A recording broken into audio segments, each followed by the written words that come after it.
I've made every mistake you can, kind of starting building up a business. You start off a career at a big firm and learn from that. And there's nothing wrong with starting a career there.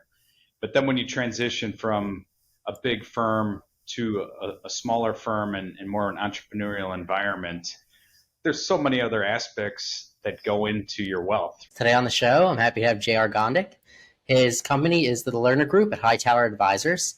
They specialize in multi-generational family planning. He's now had this business for 20 years.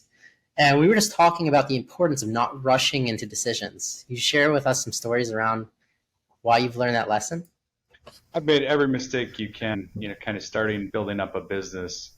And I think the nice thing is doing podcasts like that, you could share your experience to help others to avoid some of the mistakes we've all made over the years. And for me personally, you start off a career at a big firm and learn from that. And there's nothing wrong with starting a career there. But then when you transition from a big firm to a smaller firm and more an entrepreneurial environment, you rush to make decisions a lot of times, especially in the financial industry. It's not a lot of time typically between transitions to make a change. So you really focus on maybe the financial aspects of the business as opposed to the structure and things. And it's not as if they're bad decisions. I think when you have a little more time to look backward, you can see how you can improve things. And then when you make a pivot within the entrepreneurial side and looking at next generation and bringing in the next generation of talent, again, I've made every mistake you can on things. You try to have an environment that works for everyone. And once you live through the ups and downs of different cycles, you look back and say, I wish I'd have done it this way and such. And again, for me personally, it was more, I think like a lot of entrepreneurs, you look at the business you're in as opposed to taking a step back and looking holistically. If I'd have thought about this, I would have planned better around that. And a lot of times what we find is it's really the legal, tax, and planning aspect, not the business you're in. And again, the way I think about it is really thinking and planning for success. And we all do that in our business, but I don't think we maximize. And what we talk about is the wealth return, and it really encompasses the planning, the business, and everything together. So get into a little more detail, if you would, on the wealth return. Well, the wealth return, again, especially in the financial markets, you really focus on the stocks you own, the real estate you own, the crypto you might own, how that's doing, where it's prepared. But there's so many other aspects that go into your wealth. Do you have insurance? What's the interest rate on your mortgages? How do you plan your estate? Have you communicated with your parents up a generation? Or if you're the wealth generation, have you communicated down a generation? Because so much wealth is lost between generations through poor communication. That's what we found. So as a fellow master of making mistakes, have you developed a mistake-making process? Well, it's the old saying, the definition of insanity, doing the same thing over and over and expecting different results. I think don't be afraid to make the next mistake is what I find, because you never want to be afraid to try something new and keep pulling your business forward. But then again, taking a step back and say, if I take this risk, what could be the really successful result, and plan for that. Through looking at the different market cycles and now where we're at today, do you have a particular strategy you're moving into over the next year or so? Well, the challenge you have in this environment is everybody's so negative. And obviously there's a lot going on between interest rates rising, the debt ceiling conversation, but there's always those kinds of issues going on in any cycle. So it's really taking a step back and not getting emotional at times, staying disciplined to the plan you have to execute, whether it's your business, whether it's your investment strategy, and make small tweaks along the way, because making large tweaks over emotional changes or things you worry about politically or economics just always work out poorly. You can get lucky and time something short term, but trying to do that over a long period of time just inevitably will yield bad results. That brings us right back to the rushing of decisions, right? You're talking about creating more of a long-term scope on your investment strategy, whether it be your time, your money, things like that.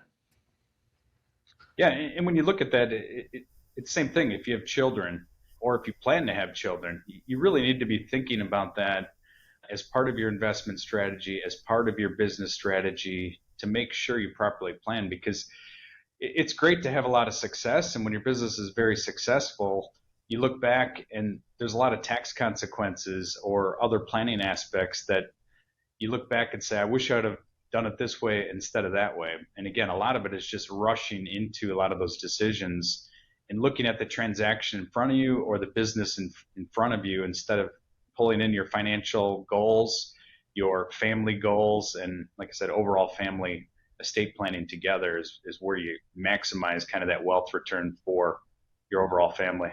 So is that the core of what you guys do at the Lerner Group?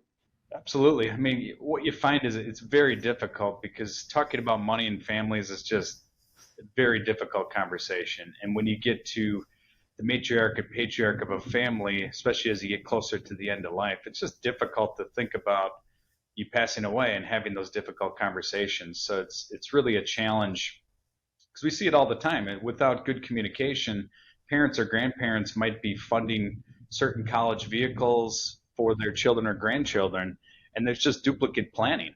Whereas with good communication and knowing what's already funded, you can end up with funding this instead of that, or this goal instead of another one. And again, overall, you just end up with more money left in the family after taxes and other aspects.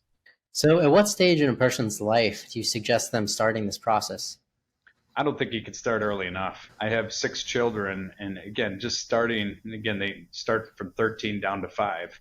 And just getting even your young children thinking about how to save, how to invest, you can start. And again, it's never too late either.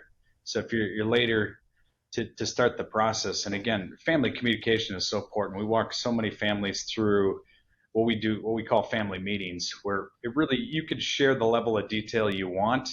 You could share the wealth if you want, but just the structure of how things flow is so critically important so that everything fits together. If you decide to structure it this way, well, then your kids or grandkids should be consistent with that. But without the proper communication and strategy around that, it just ends up with a lot of money left or lost between generations.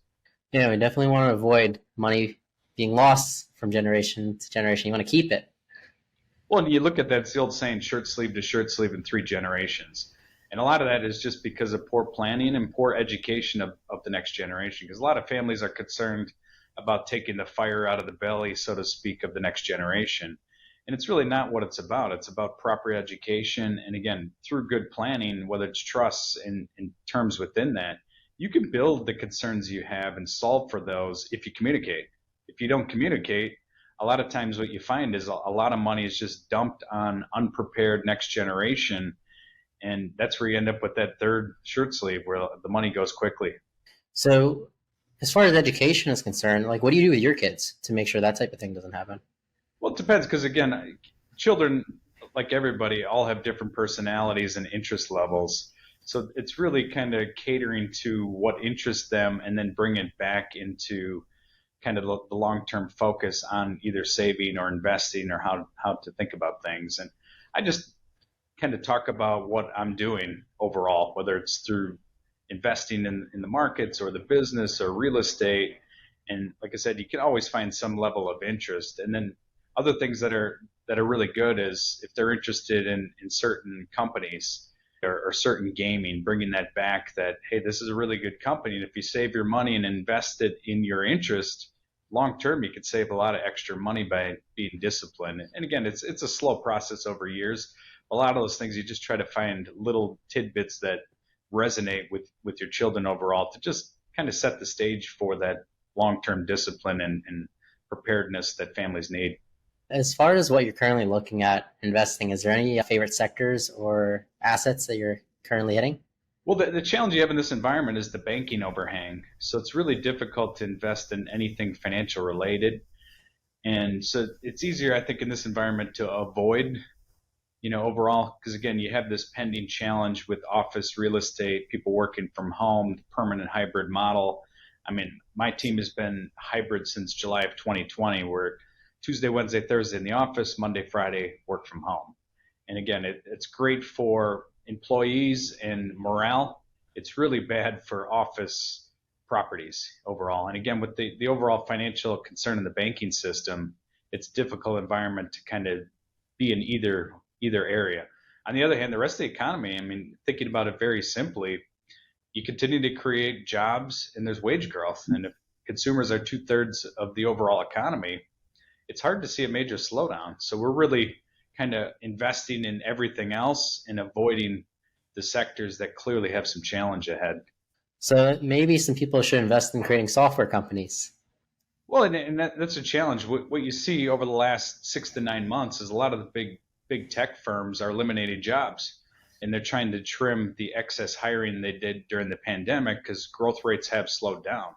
And what that's done in the next cycle we see ahead is a lot of that innovation is going to go to the entrepreneurs that either left the big tech firms and such because they're not going to have as much innovation at these big tech firms.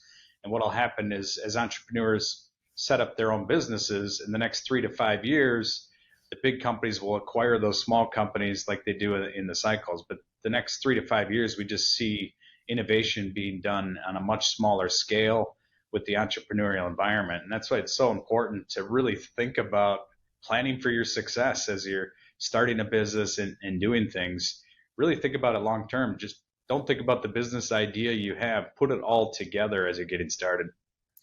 What would your advice be to new entrepreneurs who are just starting now or early days? Never be afraid to start, right? Because I think that's one of the biggest things we run into and such is you have to get out of your comfort zone. And it's one of the things I talk about, especially as you plan for succession, is you have to give up to grow. So you have to give up that certain paycheck maybe at a big firm that you're used to and comfortable with to go to the uncertain paycheck of building a business.